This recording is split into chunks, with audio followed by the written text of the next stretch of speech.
Masechet Psachim, traité Psachim, feuille numéro 3. Nous sommes à la feuille 2, à la dernière ligne. Métivé Marzoutra a objecté à une des opinions qu'on a vues dans la feuille précédente, à partir d'une braïta qui dit Hamapelet or lishmonim ve'ehad, une femme qui a eu une fausse couche, le or du 81e jour après l'accouchement d'une fille, Bet Shammai potrin mi korban. D'après l'école de Shammai, elle est dispensée d'apporter un sacrifice pour cette fausse couche, puisqu'elle n'a pas encore apporté le sacrifice pour l'accouchement précédent. Donc le sacrifice qu'elle apportera pour l'accouchement précédent sera valable pour cette fausse couche également. Ou Bet Hillel mechayvin, alors que l'école de Hillel dit qu'elle doit apporter un sacrifice également pour cette fausse couche. Amrou lahem Bet Hillel et Bet Shammai. L'école de Hillel, on dit à l'école de Shammai, Maïshana or shmonim ve'echad miyom shmonim ve'echad. Pourquoi il y aurait une différence entre le or du 81e jour et le jour du 81e jour? Imshiva lo letuma lo yishvelo le korban. Puisque, au niveau de l'impureté, c'est exactement pareil. Dès qu'on est sorti des 80 jours après l'accouchement, le sang qu'on voit est considéré comme impur. Donc, ça doit être pareil au niveau du sacrifice. Comme au 81e jour, elle doit apporter, si elle a un accouchement dans la journée, elle doit apporter le sacrifice pour cette fausse couche. Pareil pour le or du 81e jour. Maintenant, puisque l'école de Hillel ont donc dit à l'école de Shammai, quelle différence entre le or du 81e jour et le jour du 81e jour? Shmarmina, or, urtaou. Donc on voit bien que or, ça veut dire la nuit. Shmarmina, on a donc une preuve d'ici. Métivé, encore une autre preuve. Yachol yehe nechal or lishlishi. Et une braïta qui dit, j'aurais pu croire que le sacrifice de paix, appelé shlamim, pourrait être mangé le or du 3e jour, après l'abattage, le dinhu. Et, a priori, c'est logique. Zvachim nechalim yom echad, ou shlamim nechalim shte yamim. Les sacrifices de remerciement se mangent en un jour, à partir du moment de l'abattage. Et les sacrifices de paix se mangent en deux. Donc de la même manière que pour les sacrifices de remerciement, la nuit suit le jour, et on peut manger également la nuit qui suit. Ici aussi, ça inclura la nuit qui suit le 2e jour. C'est pourquoi le verset dit donc concernant le sacrifice de paix, le jour où il sera abattu rituellement, il sera mangé et le lendemain, et ce qui reste jusqu'au jour.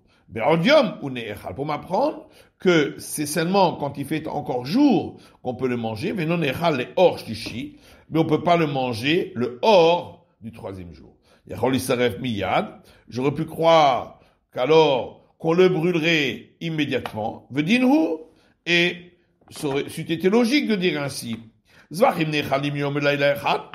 Puisque les sacrifices de remerciement sont mangés en un jour et une nuit, alors que les sacrifices de paix sont mangés en 2 jours et une nuit. De la même manière que pour les sacrifices de remerciement, dès qu'on a terminé le temps d'autorisation de consommation, on doit brûler le reste.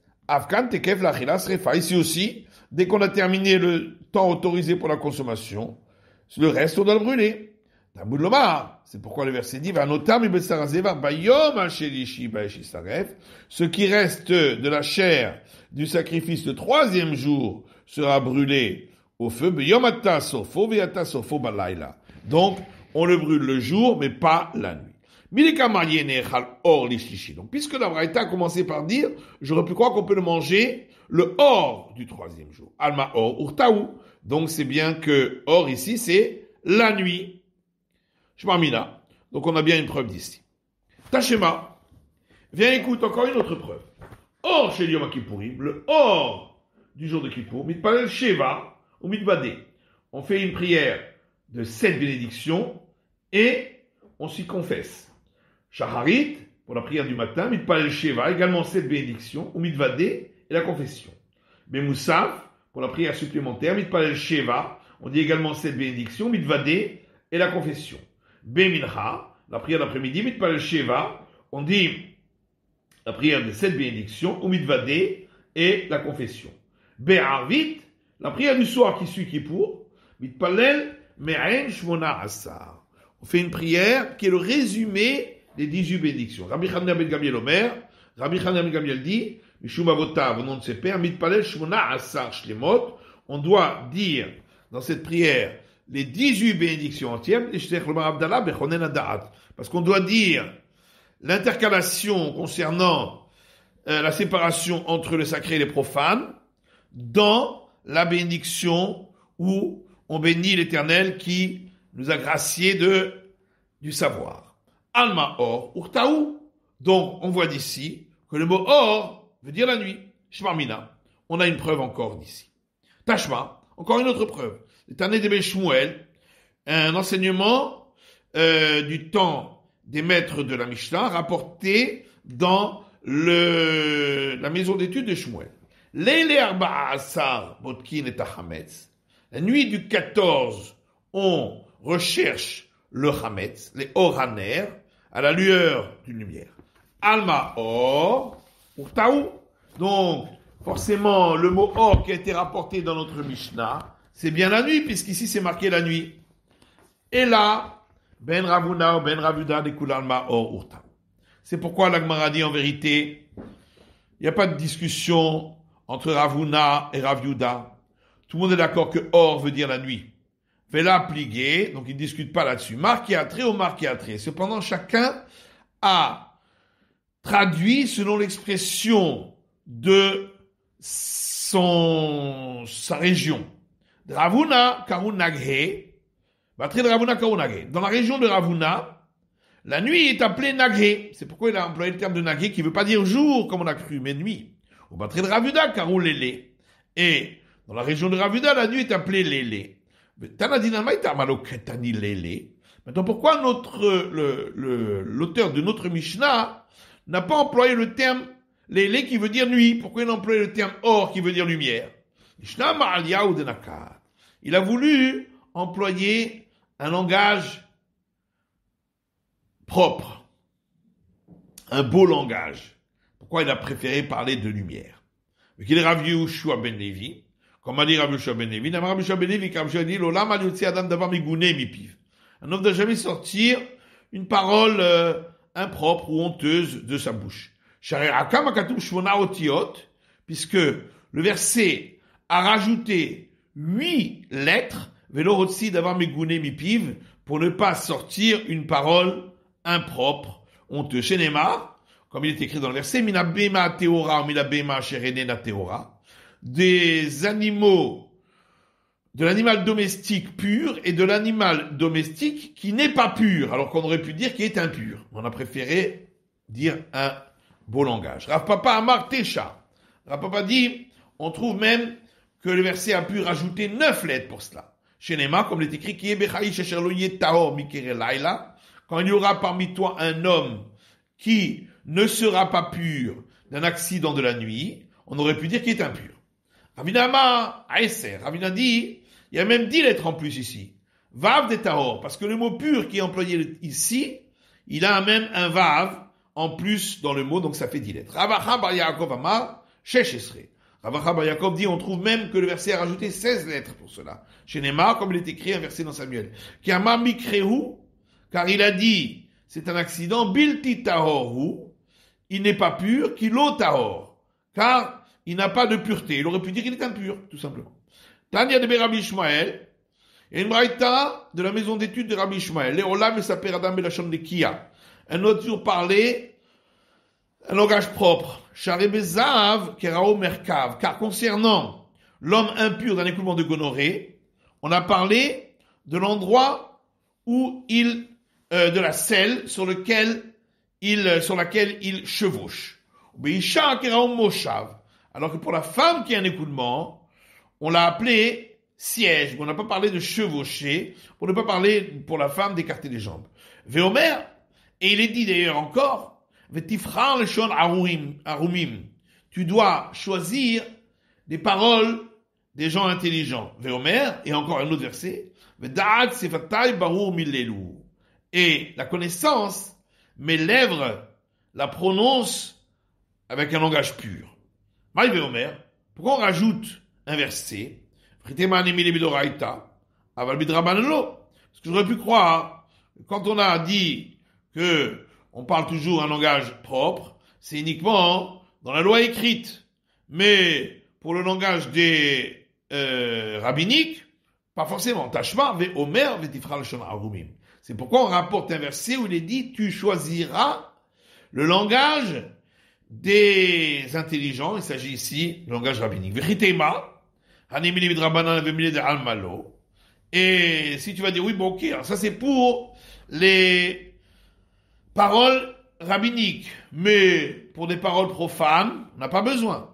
C'est pourquoi on rapporte encore un autre verset dans lequel il est écrit, et la connaissance, mes paroles, la prononce avec pureté. L'Agmar demande au Bishal Oktiba Merkav, est-ce qu'on n'a pas trouvé pour une femme que le verset emploie le terme de chevaucher? Pourtant, il y a un verset qui dit Vatakom Rivka Venaharoteha. Et Rebecca s'est levée et ses jeunes filles, Vatirkamna ala Gemalim, et elles ont chevauché les chameaux. Hatam Mishum Bi'atuta de Gemalim Ochai.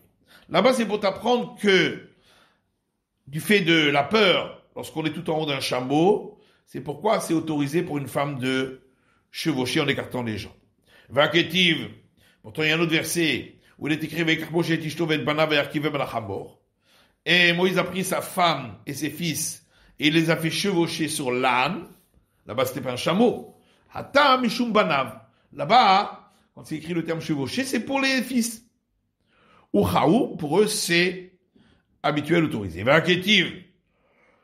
Pourtant, il y a encore un autre verset concernant Avigail. Veirochevet ala hamor.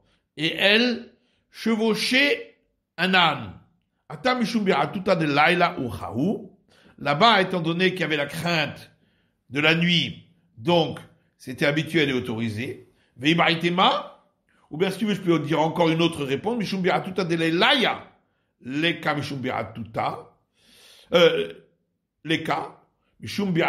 David ika. En vérité, il n'y a pas de problème ici de la crainte de la nuit, mais c'est la crainte lorsqu'elle arrive devant David le roi. Si tu veux, je peux donner encore une autre réponse. Bi'atuta David Amilika, c'était pas la crainte de David, mais bi'atuta dehar. C'était la crainte parce que elle descendait une montagne en pente abrupte. Est-ce qu'on n'a jamais trouvé dans la Torah qu'on emploie le terme impur? C'est pourquoi il faut dire ainsi. Chaque fois que on peut choisir entre deux expressions qui ont exactement le même nombre de lettres, alors on préfère l'expression la plus propre. Par contre, si celle-ci est plus longue, on préfère parler avec un langage concis, même s'il est moins propre. Kidéama Ravuna, comme a dit Ravuna Amarav au nom de Rav. Amrela Amar Ravuna Amarav Mishum Rabbi Meir. D'autres disent Ravuna dit au nom de Rav au nom de Rabbi Meir. Leolam Yeshane Adam Letamido Derket Sarah. Un homme doit toujours enseigner à son disciple de manière concise. Mais est-ce que chaque fois que les termes sont équivalents au niveau du nombre de lettres, on utilise l'expression la plus honorable?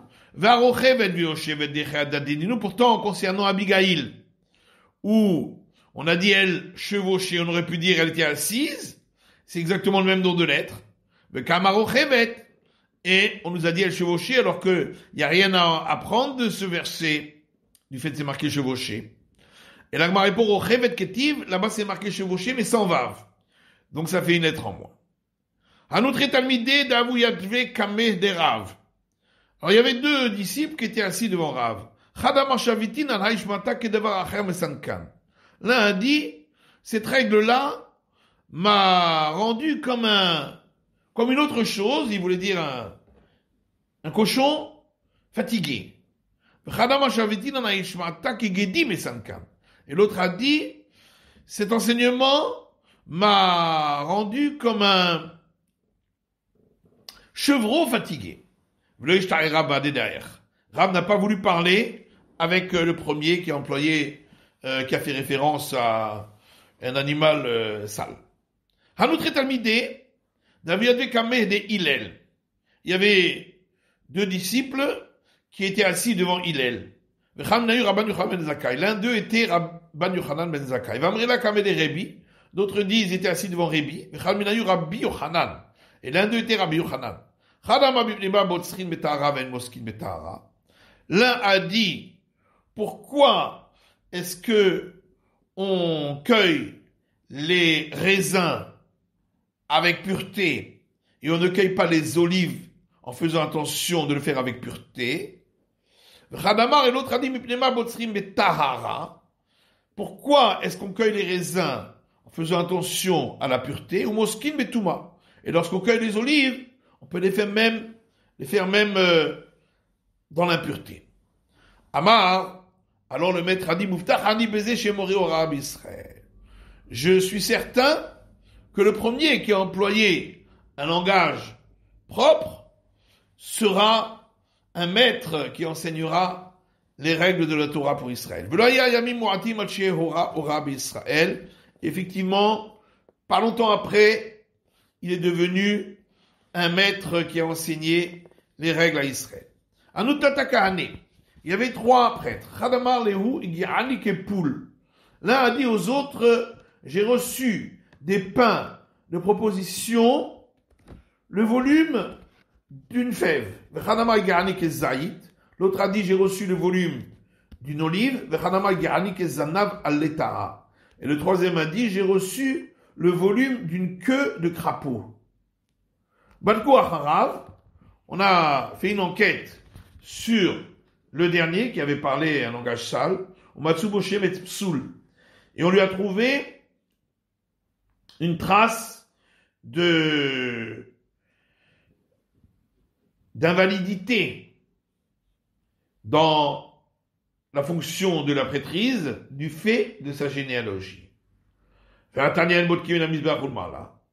Pourtant, on voit qu'on n'a pas le droit de rechercher la généalogie lorsque on est pour quelqu'un qui a servi sur le service sur l'autel. Or, eux étaient des prêtres qui ont servi sur le service de l'autel. L'autel m'a chémetsou. Il ne faut pas dire qu'il y avait une trace d'incapacité au niveau de la généalogie. Et la machéretsu. Il faut dire qu'il y a eu chez celui-là une arrogance qui l'a rendu inapte. Oui, ou si tu veux, je peux donner une autre réponse. Là-bas, c'est différent parce que lui-même, par sa mauvaise conduite, il a montré qu'il y avait un problème. Il y avait un non-juif qui montait en Israël et mangeait les sacrifices pascals à Jérusalem. Amar, il a dit, Ketiv kol ben nechar lo yochal bo. Il est écrit dans la Torah, tout fils d'étranger n'en mangera pas, donc un non-juif. Kol arel lo yochal bo. Il est écrit également, tout incirconcis n'en mangera pas. Ve'ana hakachina mishufre shufre. Et moi, eh bien, j'en mange du meilleur du meilleur. Amalé Rabbi Yehuda ben Betera. Alors Rabbi Yehuda ben Betera lui a dit, Mika safou lecha me'alia. Est-ce qu'il te donne de la queue? Amalé lo. Il lui a dit non. Qui salak leatam et maliou safou me'alia. Il leur a dit, la prochaine fois que tu monteras là-bas, demande-leur, donnez-moi de la queue. Qui salik, lorsqu'il est monté à malou me'alia safouli. Alors il leur a dit, donnez-moi de la queue. Amoulé alia les gavois, c'est le cas. Ils lui ont dit, mais la queue, elle est offerte sur l'autel pour le Très-Haut. Amoulé manamar la chachi. Ils lui ont dit, qui c'est qui t'a dit de demander cela? Amalou Rabbi Yehuda ben Betera. Il leur a répondu, Rabbi Yehuda ben Betera. Amoumaï Haïle Kaman. Ils se sont dit comment c'est possible que il est venu avec une telle demande. Batkoubatré, ils ont fait une enquête sur lui, Vashkehu d'Aramaou. Ils ont trouvé que c'était un araméen, un non-juif. Vekatlou, ils l'ont tué. Shalchoule Rabbi Ben Betera. Et alors ils ont envoyé une missive à Rabbi Ben Betera. Shlamlach Rabbi Ben Betera. Dans laquelle était écrit, paix sur toi, Rabbi Ben Betera. Dead bin Sivin. Puisque toi tu sièges à Netzivin. Umtsudatra Perusa Berushalayim. Et ton filet est étendu jusqu'à Jérusalem. Rav Kahana Chalash. Rav Kahana est tombé malade. Shadroua Rabbanan Rabbi Yoshua Béré de Ravidi. Les sages ont envoyé Rabbi Yoshua, fils de Ravidi, à Molezil Bedok Maïdine. Ils lui ont dit, va voir, comment va-t-il? Ata, il est allé à Shkeche de Nachnafshi. Il a trouvé qu'il était décédé. Karel el Vouché va adhérer le carré, le Hachouré. Il a déchiré son vêtement, et il a retourné son vêtement vers le dos pour que la déchirure ne se voit pas au premier regard. Ubachivati, et il est revenu en pleurant. Amoulé Nachnafché, ils lui ont dit, il est décédé. Amalou Analo Kamina, il leur a dit, moi, je l'ai pas dit. Umotsi Diba ou Kessil, c'est marqué dans le verset, celui qui sort de sa bouche les mauvaises paroles, c'est un sot. Yochanan Chakuka'a nafak le Kiryata. Yochanan Chakuka'a est sorti dans les villages pour aller voir l'état des récoltes. Kata, lorsqu'il est revenu, les gens lui ont dit, est-ce que le blé est maintenant a bien poussé? Amalem Seorim na Suyafot. Il leur a répondu, l'orge a bien poussé. Ils lui ont dit, c'est pas bien de répondre. Va dire ça aux chevaux et aux ânes. Dire-t-il, puisqu'il est écrit à Seorim va Teven la Sousim ve la Rachesh. L'orge et la paille, c'est pour les chevaux et pour les chevaux d'attelage. Il y avait les mémas. Qu'est-ce qu'il aurait dû répondre? Il aurait dû dire Eshtakana suritim yafot. Il aurait dû dire l'année dernière, le blé avait bien poussé. Il a mis Adashina suyafot. Ou bien il aurait dû leur dire les lentilles ont bien poussé, mais pas parler de l'orge qui est une nourriture animale. C'est la fin de l'étude de la feuille numéro 3 du Daf Gimel.